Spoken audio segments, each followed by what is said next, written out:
तो जैसा कि मगध यूनिवर्सिटी की तरफ से जो एग्जामिनेशन फॉर्म फिलअप हो रहा है 2018 से 21 सेशन वाले और 2019 से 22 सेशन वाले, उन सभी सेशन के लिए जो फॉर्म ऑनलाइन अप्लाई हो रहा है सभी कॉलेज के लिए, जो कॉलेज में ऑनलाइन अप्लाई हो रहा है उस कॉलेज के लिए आपको पेमेंट ऑनलाइन करना पड़ता है। तो कई लोग का ऐसा स्थिति आता है जो पेमेंट कट जाता है, तो उस स्थिति में हम क्या करें। तो इसी के लिए मैं आपको कंप्लीट प्रोसेस दिखाने वाला हूँ कि अगर आपका पैसा कट चुका है और वहां पर जब पोर्टल पर आपको अनपेड दिखा रहा है, यानी कि पैड फिर से पेमेंट करने के लिए दिखा रहा है, तो हम उस स्थिति में उस पेमेंट वालों को जब पेमेंट मेरा कट चुका है तो उसको सोल्व कैसे करेंगे,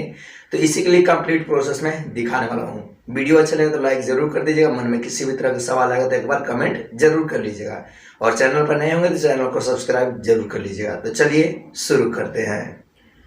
तो सबसे पहले आपको जब पेमेंट कट चुका है, जब पेमेंट कर रहे थे सारा डिटेल फिलअप करने के बाद, और अगर डिटेल फिलअप करने के बाद आपने सबमिट कर दिया है, पेमेंट भी कट चुका है, सक्सेस भी हो चुका है, और किसी भी तरह का उसमें अगर आपका गलती हो चुका है और उसको सुधार करना चाहते हैं तो उसका पहले से ही वीडियो एक बना हुआ है, उस वीडियो को जाकर डिस्क्रिप्शन बॉक्स में लिंक दे दूंगा, जहां से उस वाले वीडियो को जाकर देखकर अपना जो भी आपको गलत हुआ उस गलत होने वाले प्रॉब्लम को आप सोल्यूशन ले सकते हैं, यानी सुधार करा सकते हैं। कुछ भी आपका गलत होगा तो आप सुधार करा सकते हैं,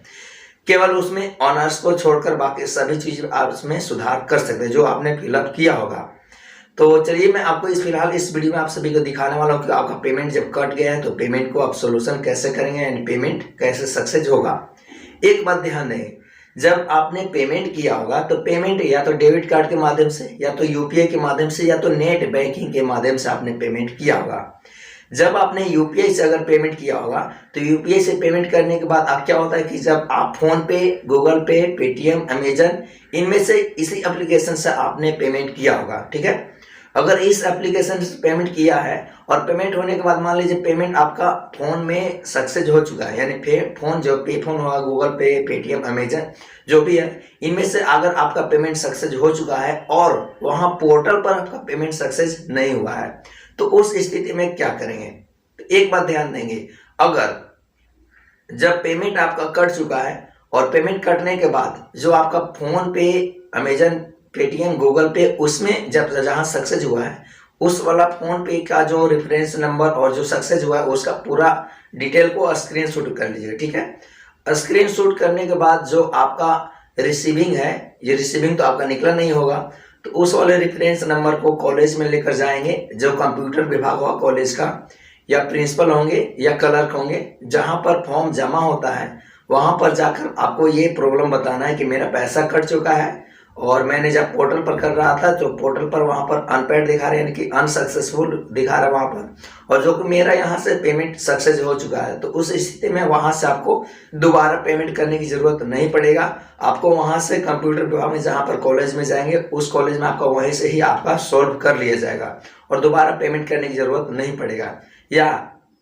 उस स्थिति में जिस पोर्टल से आप पेमेंट कर रहे हैं उस पोर्टल पर हेल्पलाइन नंबर दिया हुआ रहता है, उस हेल्पलाइन नंबर पर आप बात करेंगे तो बिल्कुल 100% क्या 110% मैं गारंटी देता हूँ उसमें सही हो जाता है, पेमेंट रिफंड आ जाएगा, या तो आपको पेमेंट दोबारा करना नहीं पड़ेगा और वहां से सक्सेस उसी वाले पेमेंट पर सक्सेस हो जाएगा। अगर सक्सेस नहीं होता है, अगर कस्टमर केयर बात करते हैं, अगर दोबारा पेमेंट करने के लिए बात करता है तो दोबारा पेमेंट कीजिएगा एक ही शर्त पर, जब उससे कंफर्म कर लीजिएगा पेमेंट आपका रिफंड आ जाएगा अथवा नहीं। तो कई स्थिति में ऐसा भी होता है कि पेमेंट रिफंड आ जाता है, आपको दोबारा पेमेंट करना पड़ता है। तो वैसा केस बहुत कम, रेयर केस में वो होता है वैसा केस जो आपको दोबारा पेमेंट करना पड़े, पेमेंट वहां सक्सेस ही हो जाता है, आपको दोबारा पेमेंट करने की जरूरत नहीं पड़ता है। तो आपको वही काम करना है जो पोर्टल पर नंबर दिया है, जो हेल्पलाइन नंबर है उसी हेल्पलाइन नंबर से आपका कंप्लीट हो जाएगा। पेमेंट आपका कट गया है तो उसका रिसिप्ट का जो फोन पे का अगर रिसिप्ट होगा उसका प्रिंट करा लीजिएगा,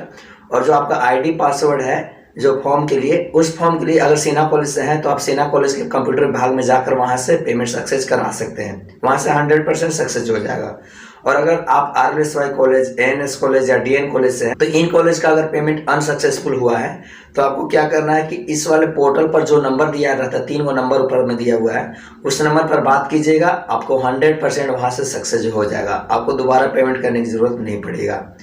तो इस तरीके से आप टेक्निकल सपोर्ट लेकर आप अपना सारा कंप्लीट प्रोसेस पेमेंट कर सकते हैं, और इसके अलावा आपके पास कोई उपाय नहीं है। या तो आप अपने कॉलेज में जाकर डायरेक्ट जमा कर दीजिएगा और जो प्रॉब्लम होगा प्रॉब्लम को सुनाइएगा, वहाँ से भी सक्सेस हो जाएगा। इसके अलावा आपके पास और कोई सुविधा अवेलेबल नहीं है। जितना मेरे पास जानकारी था उसके अपने एक्सपीरियंस के अनुसार मैं आपको बताया हूँ, क्योंकि मैं भी ऑनलाइन कर रहा था कॉलेज के पास जाकर। तो ये बहुत सारा ऐसा मेरे पास तो ऐसा कोई अभी तक समस्या नहीं आया, लेकिन कई कैंडिडेट खुद से किए थे तो उनका ऐसा समस्या आया था। तो समस्या इस स्थिति में भी आता है कि आपका नेट नहीं चल रहा है सही, तो इस स्थिति में भी प्रॉब्लम आता है। या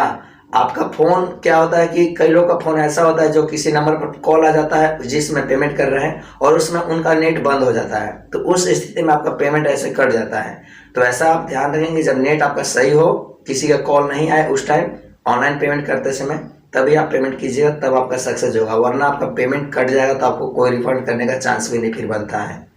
अगर खुद से आप अपना गलती करेंगे